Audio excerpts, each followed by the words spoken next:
यशस्वी जायसवाल का selection world cup 2026 के लिए हुआ क्यों नहीं? देखिए, यह बात सच है कि इंडिया में या दुनिया में लोगों का माइंडसेट होता है कि जिस खिलाड़ी का सिलेक्शन ना हो सबसे बड़ा वो होता है। हम बाहर बैठे खिलाड़ी से ज्यादा उम्मीदें लगाते हैं, जो हमारे पास है उससे कम। यह भी सच है कि इस बार जो हमारे सेलेक्टर्स ने टीम चुनी है, आरपी सिंह या प्रज्ञान ओझा के आने के बाद जो टीम चुनी गई है, उस टीम के लिए तालियां बजनी चाहिए, क्योंकि बहुत बोल्ड, बेबाक, बिंदास फैसले जो हैं इस बार लिए गए हैं। ये टीम को 90% लोग 9 आउट ऑफ 10 और 10 आउट ऑफ 10 दे देंगे कि इससे अच्छी हमारी 15 नहीं हो सकती थी।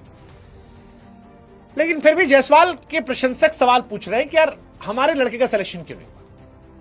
आईपीएल और T20 फॉर्मेट में उसने अच्छा किया था, सैयद मुश्ताक अली में भी उसने परफॉर्मेंस की थी, फिर उसका सिलेक्शन क्यों नहीं हुआ?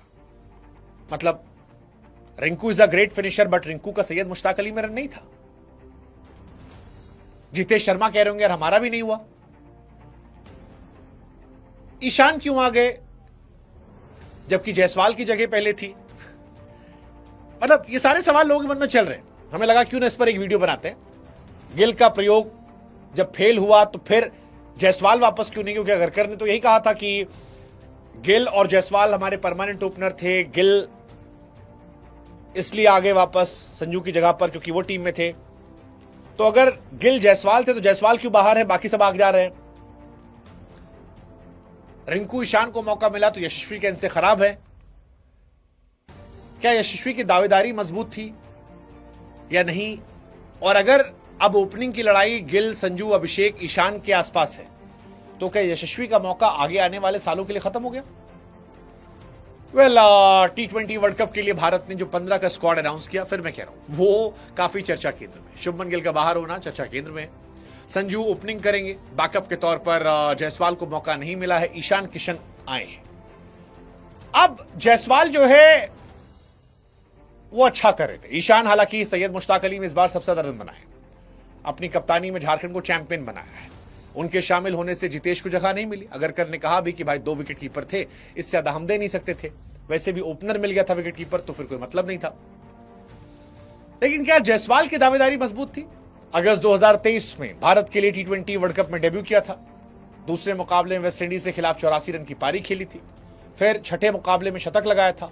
Australia, south Africa, Zimbabwe, south Africa के खिलाफ लगातार मौके मिले और इसमें उन्होंने अच्छा किया भी।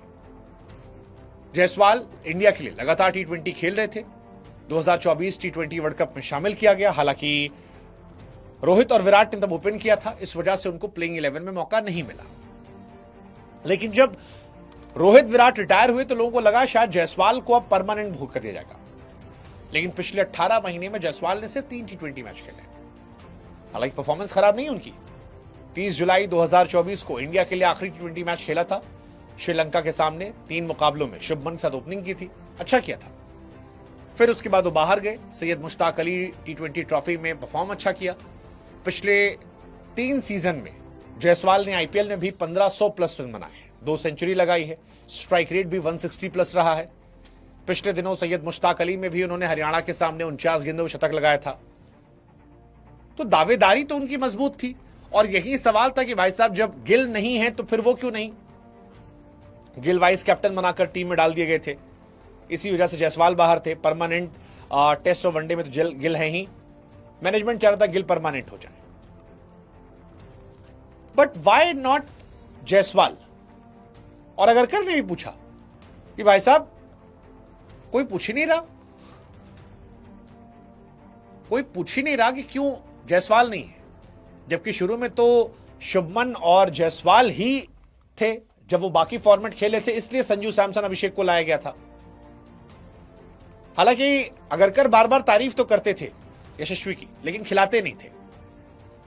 अभिषेक ने बाद में यशस्वी की जगह छीनी और गिल जो थे वो 4 महीने से खेल रहे थे लेकिन रन नहीं बना पा रहे थे, तो वो बाहर हो गए।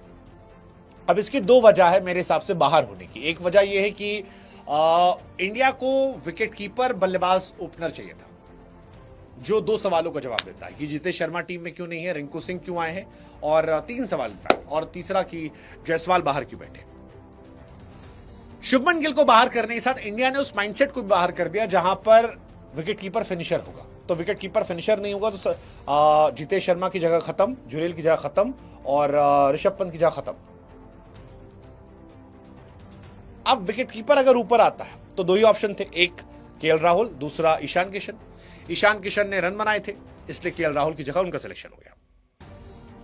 जायसवाल का सिलेक्शन इसलिए नहीं हुआ क्योंकि एक ओपनर और चाहिए था। ओपनर हमारे लॉक थे संजू सैमसन और अभिषेक शर्मा, तो एक ओपनर जो और चाहिए था, अगर वो विकेट कीपर हो जाता है तो वो दो काम कर देगा, एक extra wicket keeper backup opener और दूसरा ओपनिंग का बैकअप। संजू सैमसन जिन्होंने आखिरी मैच में 168 के स्ट्राइक रेट से रन बनाए थे, उनको जगह मिल गई और यहां से ये बाहर हो गए। ईशान जो है अब वही आगे रहेंगे, इसी वजह से रिंकू सिंह को भी मौका मिला। अगर करने भी यही बात है कि दो विकेट कीपर काफी है, फिनिशिंग पोजीशन के लिए रिंकू हमारे पास है और उनकी दावेदारी जितेश से मजबूत है, इसलिए प्रायोरिटी दी गई। वर्ल्ड कप में अभिषेक और सैमसन ओपनिंग करेंगे, ईशान जो है विकेट कीपर और बैकअप के तौर पर रहेंगे। यशस्वी अगर बैटिंग के साथ विकेट कीपिंग करेंगे तो शायद उन्हें मौका मिल जाता, बट वो विकेट कीपर नहीं है इसलिए उनको मौका नहीं मिल रहा। और इसीलिए सिलेक्टर कह रहे हैं कि अगर मान लो ईशान अच्छा नहीं भी करते तो भी जरूरी नहीं था कि जायसवाल आते, तो भी केएल राहुल को मौका मिल सकता था। ये नहीं आते। रिंकू का सिलेक्शन फिनिशिंग स्किल की वजह था। जितेश ने कुछ खराब नहीं किया था, बस टीम कॉम्बिनेशन में फिट नहीं बैठ रहे थे। अब आती बात अभिषेक शर्मा को लेकर। यार देखो, अभिषेक शर्मा ने एक्चुअली खा लिया। यशस्वी मेरे बड़े फेवरेट खिलाड़ी है, but if you look at Yashasvi and Abhishek, आप में से 90% लोग अभिषेक के साथ जाएंगे।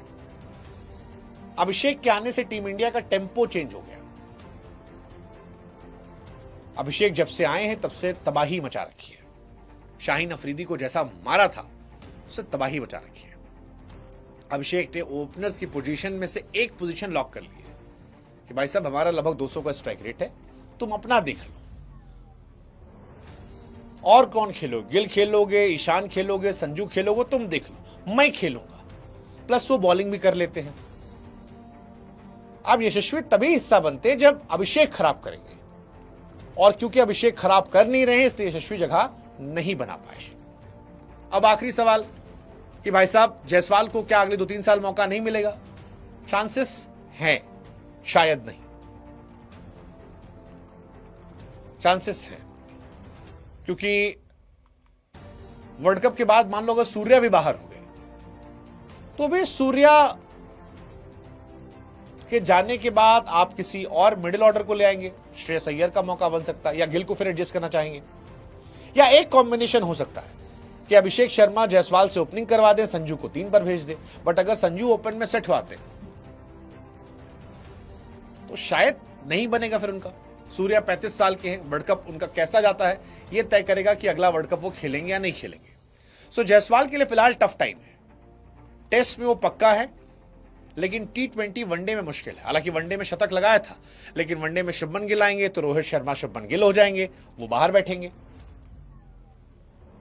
वैसे ही वनडे की में शुभमन गिल कैप्टन है तो कैप्टन तो खेलेगा ही, तो जायसवाल को बाहर बैठना पड़ेगा। डिस्पाइट कि आखिरी मैच में उनका शतक था, 3 पे विराट कोहली, 4 पे उनकी जगह बनती नहीं, 4 पे अय्यर आ जाएंगे, 5 पे राहुल, 6 पे पांड्या, कहानी खत्म। सो आने वाला समय अभी जायसवाल के लिए टफ टाइम है। ऐसे में वो ईशान किशन की तरह अपने आप को मजबूत करे, डोमेस्टिक खेले और आईपीएल में तबाही मचा दे। अभिषेक शर्मा की पोजीशन को हिट करे, ठाक ठाक ठाक, क्योंकि संजू से उन्हें कंपटीशन नहीं है। संजू बाहर होंगे तो ईशान किशन आ जाएंगे, एक कीपिंग तो चाहिए होगा ना भाई। जायसवाल की बड़ी लड़ाई अभिषेक शर्मा से। क्या वो उनको हटाने का सपना देखेंगे? तब कहानी पलट सकती है, इसलिए जायसवाल बाहर है।